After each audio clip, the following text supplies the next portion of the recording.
The convoy rolled across the hard, empty land before dawn. Engines low, tires grinding over dust and loose rock, headlight beams cutting narrow paths through the dark, and an armored ambulance sat near the middle of the line. Red crosses faded but still bright enough to catch the weak light every time the vehicle bounced, while inside Sergeant Nina Cole had both hands on the wheel, fingers steady, jaw relaxed, eyes never still as she checked the side mirrors, the rear view, and the dim smear of horizon in front of her. The radio hissing and clicking with short bursts of chatter, call signs and distances and small jokes to hide nerves that she did not join because her world was the lane in front of her. The spacing between vehicles, the feel of the engine in her legs and arms, with heat already pressing up from the road even though the sun was not yet over the low hills and a thin line of orange bleeding into the sky to the east, turning the sand and scrub into a flat gray sea where, somewhere out there,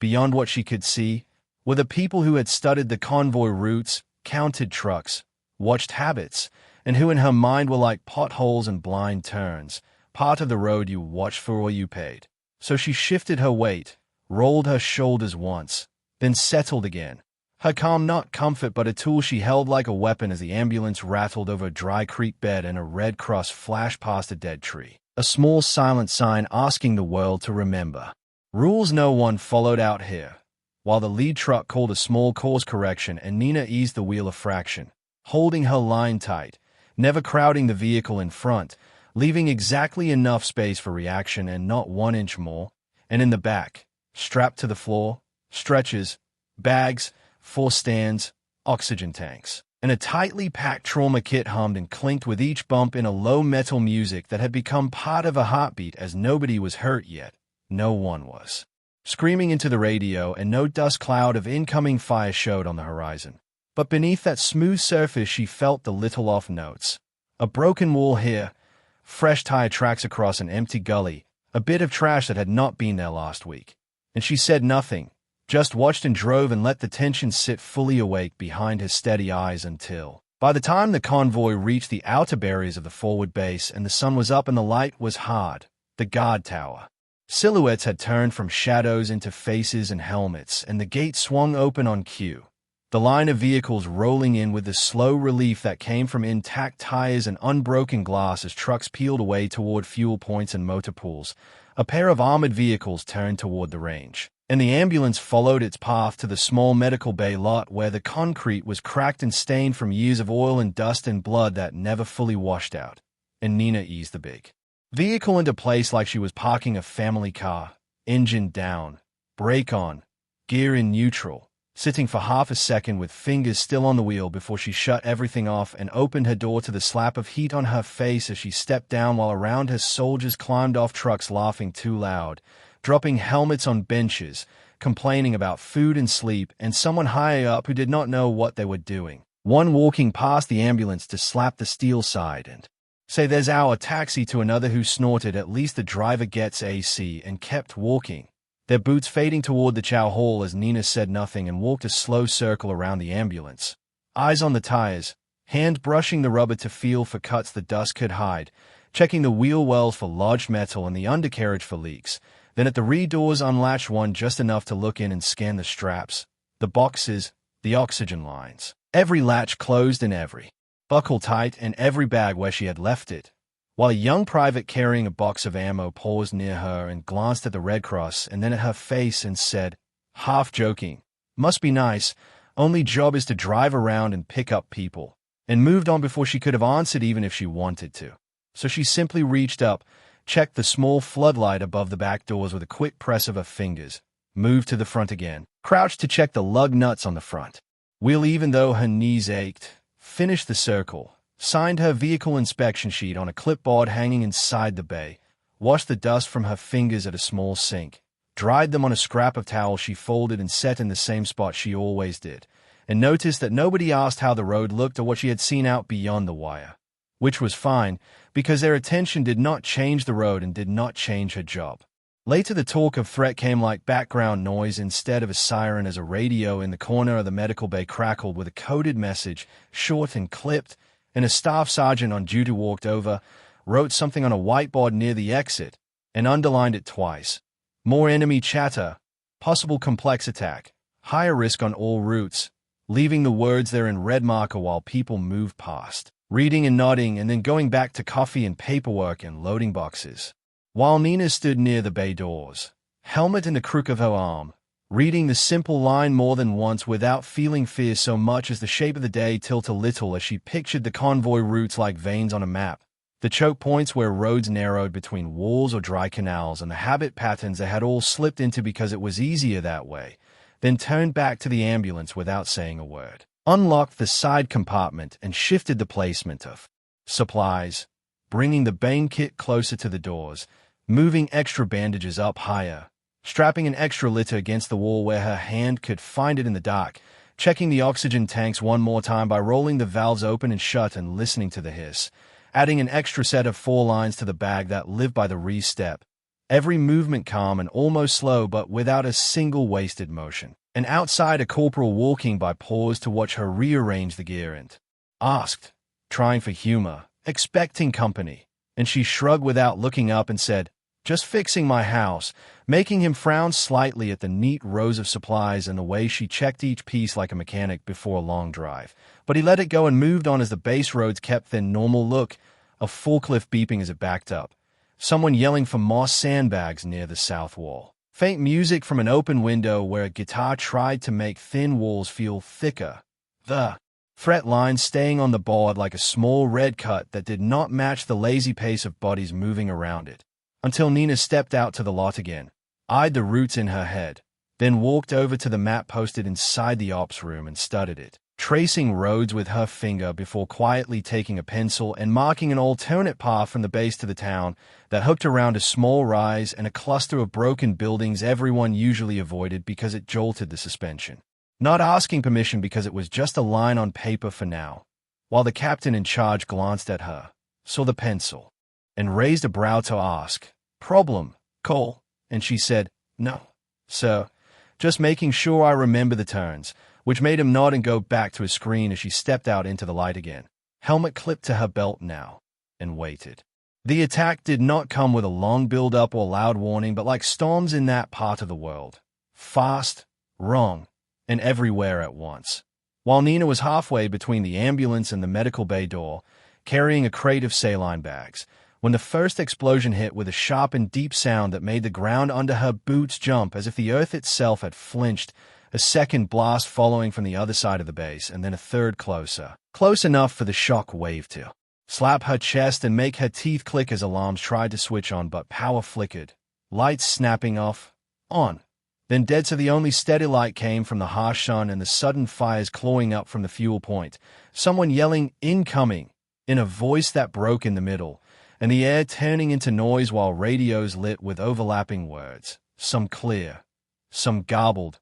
all urgent. And Nina did not drop the crate but set it down on the ground, turned, and moved because her body had already decided on a path before her mind finished naming the threat as she ran for the ambulance with the key already in her hand while debris pattered on the concrete around her like hard rain, a piece of metal whining past her ear to bury itself in the wall beside the bay door. And far off the cough of small arms fire started near the north wall, followed by the deeper bark of mounted guns as the base broke apart into pockets of fight, each one screaming for help over channels that were starting to jam. But she reached the driver's door, threw it open, climbed in, and moved with the speed of practice and not panic as the engine turned over with its familiar roar just as another explosion hit near the eastern towers, sending up a spray of dust and broken concrete, voices on the radio overlapping. "We've got wounded at Motor Pool. Multiple. We need," and "lost visual on Eastgate. Repeat, Eastgate," and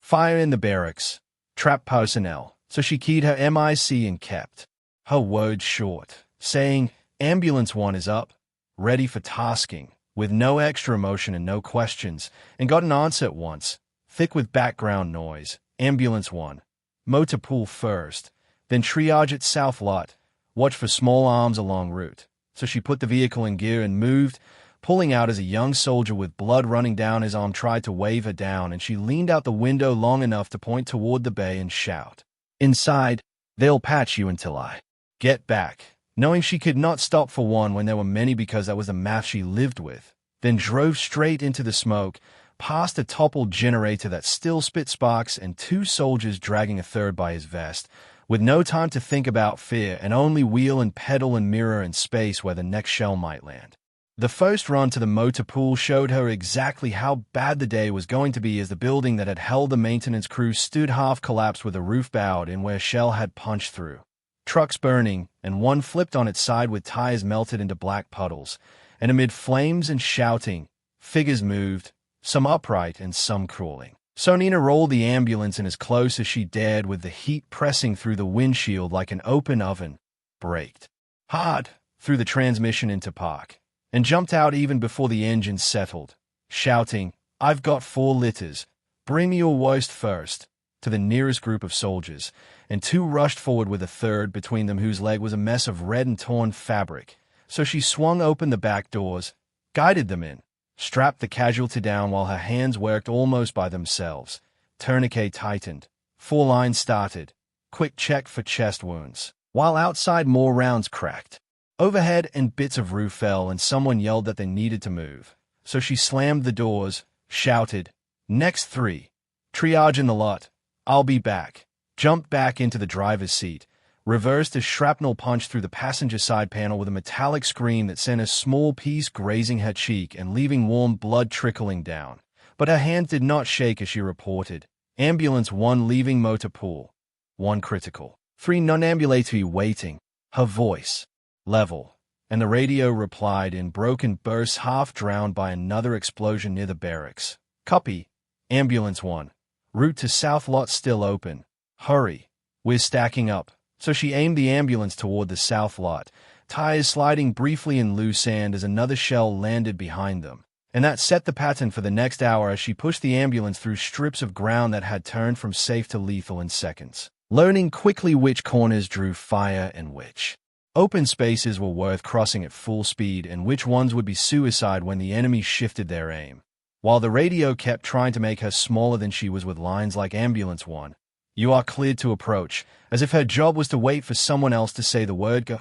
or "ambulance," "hold," "let the armored units move first," or "ambulance, stay in your lane, just drive, don't,"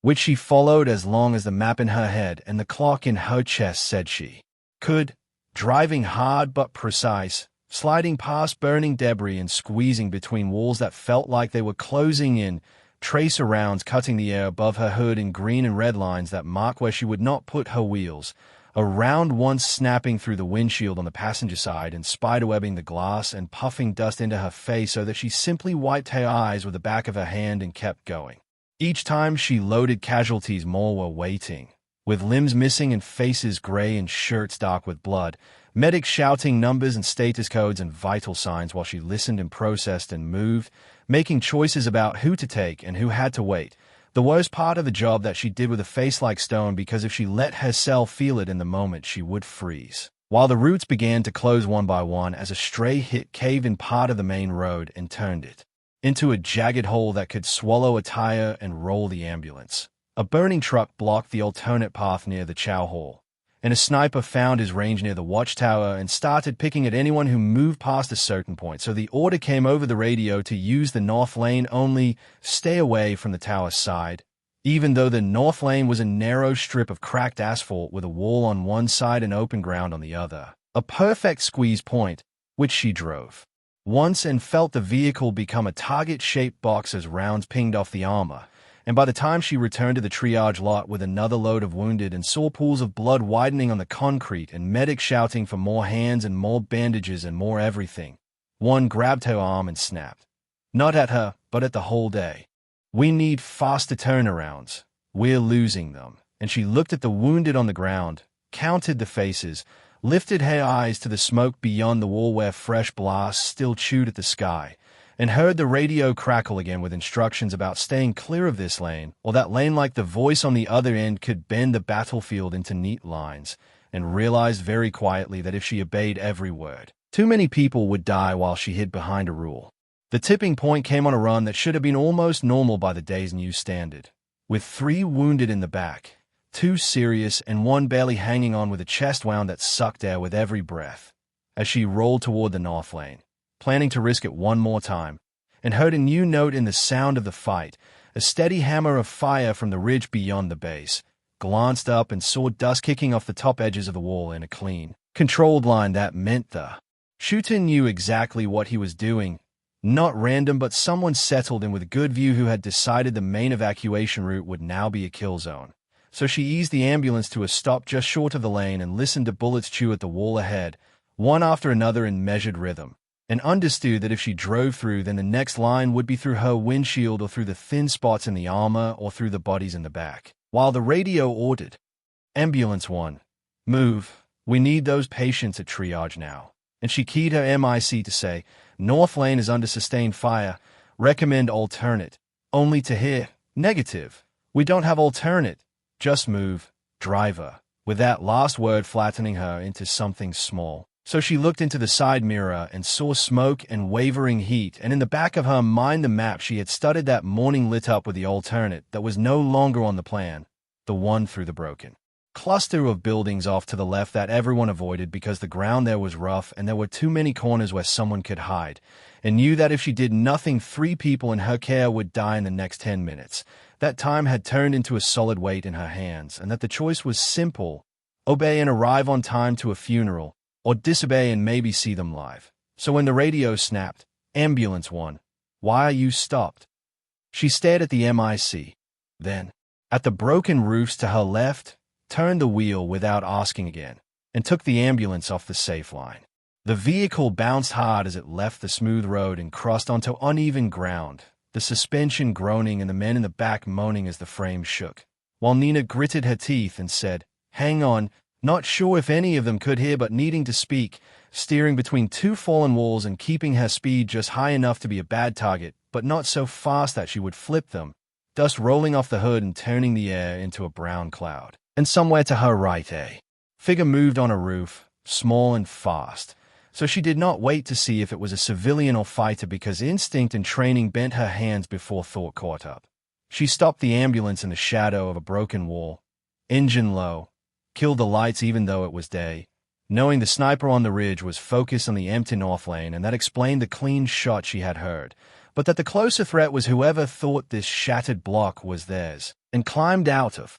the ambulance, moving low with boots silent on baked ground, and at the side compartment popped the latch and pulled out the rifle she kept there for worst-case moments, a weapon she had signed for like she signed for oxygen tanks and bandages, which almost no one expected her to use because in their minds the ambulance driver stayed in the cab, while in her mind her job was to keep people alive, and sometimes that meant holding more than a steering wheel. She moved along the wall in a half-crouch with the rifle tight to her shoulder and her eyes on gaps between stones and broken doors, breathing slow and deep as the chatter of the bigger battle around the base faded to a dull roar in her ears, so that here, in this small strip of ground, the fight was close and simple, and she saw movement at the corner of a low building ahead, the flash of fabric and the glint of a scope catching light as an enemy fighter lay prone behind a chunk of concrete, with his rifle barrel pointed toward the open stretch of main road where the ambulance would have been if she had obeyed, his focus fixed and waiting for his next clean shot.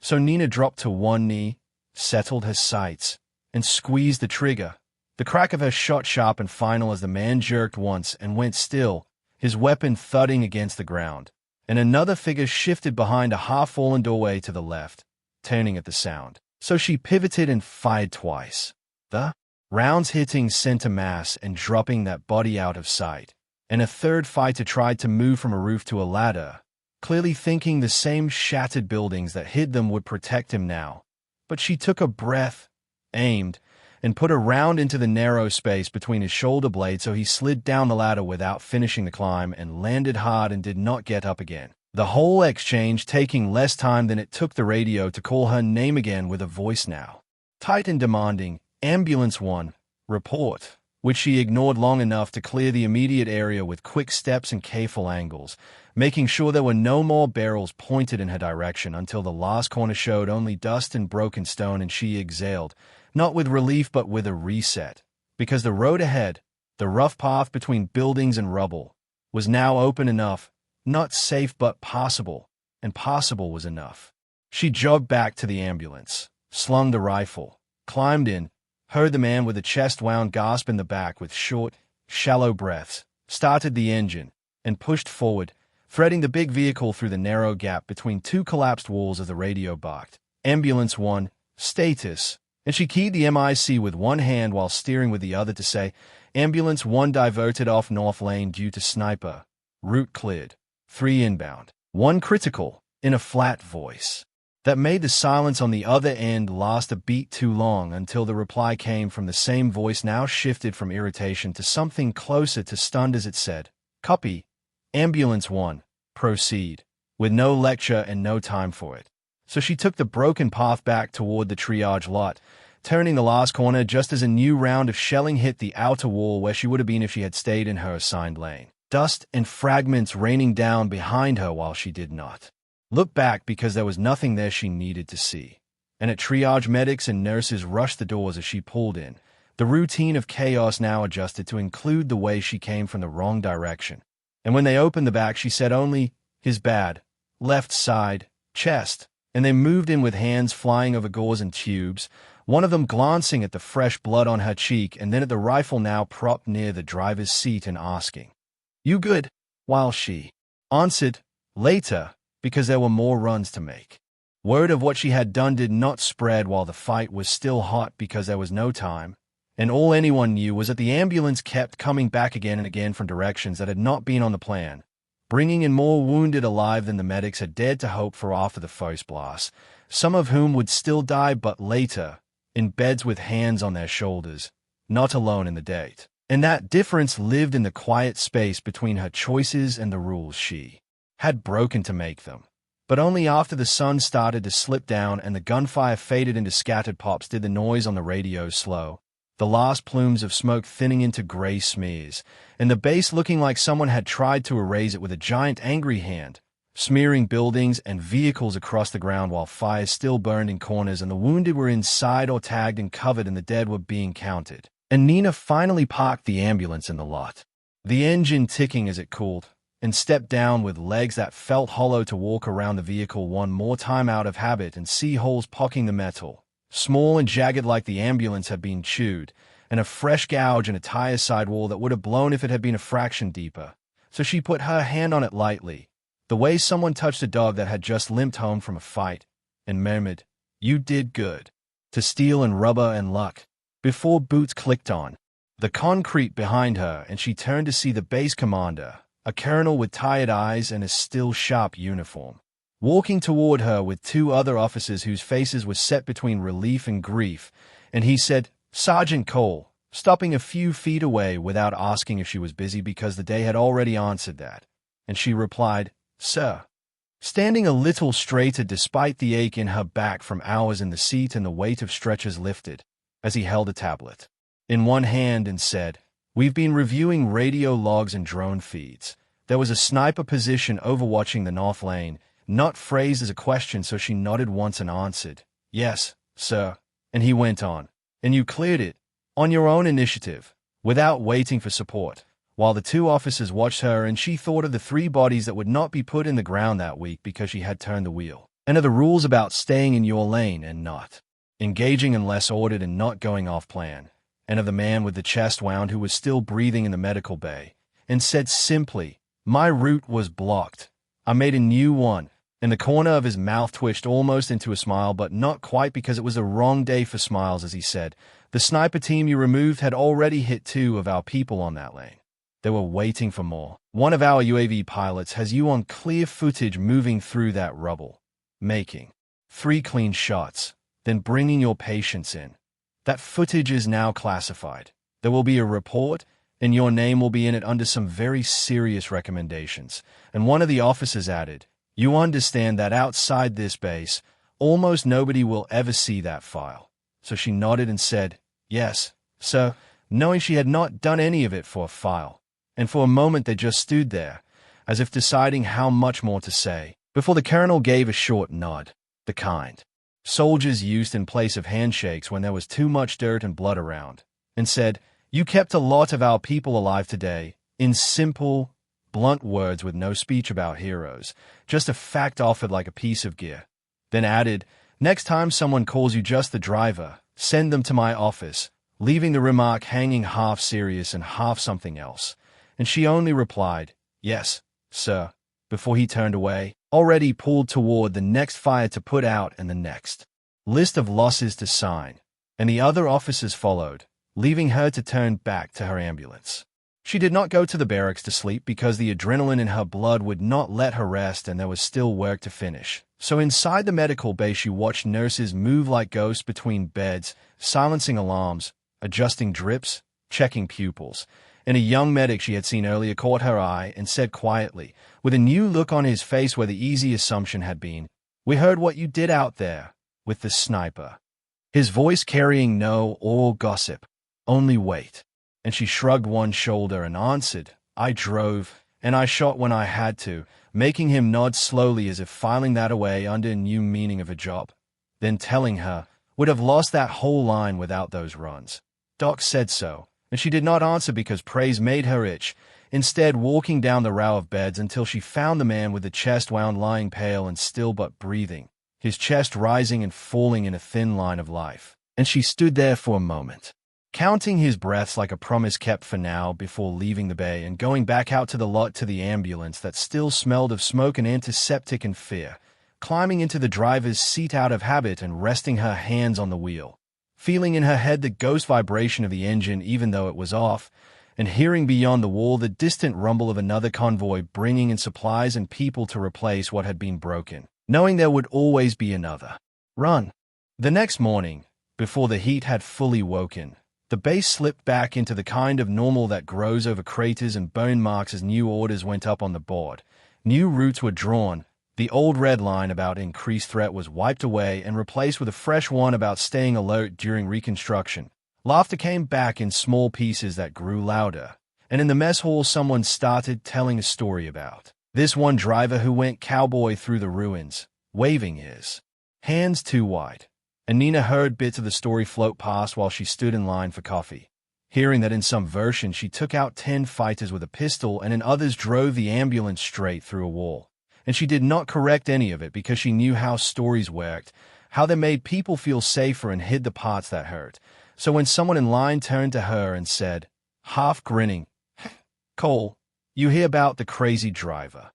she just raised her cup in a small toast and replied, "Hope she's got good shocks," making the table around them laugh and letting the tension ease. Later, as the sun climbed, she guided the ambulance out of the lot again because there were still patrols to shadow and local villagers who might need transport and miles of bad road beyond the wire. And as she passed through the gate, a young lieutenant at the checkpoint snapped to a sharper attention than usual, his eyes following the red crosses as the vehicle rolled by and his head giving her a short nod that had not been there before. And in the mirror she saw another soldier elbow his friend and point, and saw on both their faces a small change, as they still saw an ambulance driver but now with something larger inside that small word, something sharp and steady. While Nina did not feel taller or as if the world had tilted around her, only the same weight of the helmet and the same grip of the wheel and the same careful scan of the horizon, with the difference living in the quiet when no one joked "just drive" over the radio when dispatch called for her unit and the base. Commander's voice carried a shade more respect when he said, "Ambulance 1, you are cleared to move." And out on the road the land did not care what her file said as it offered the same broken walls and dry riverbeds and blind corners that could hide an enemy rifle or nothing at all. And she watched and drove and let her calm sit where it belonged, not as a mask but as a tool, knowing there would be other days like the one she had survived and other threats and other shapes and people around her who would still, sometimes, forget that quiet hands on a steering wheel can also hold a rifle steady when it counts, and being fine with that, because the truth was already written in a file and in a colonel's memory and in the breaths of 3 soldiers who woke up in a medical bay instead of not waking up at all. And it did not need a speech or a medal on her chest in front of a camera as it rode with her in the front seat of the ambulance while she rolled out again into the open, red crosses sliding past ruined land like questions that had finally been answered, even if nobody said the answer out loud.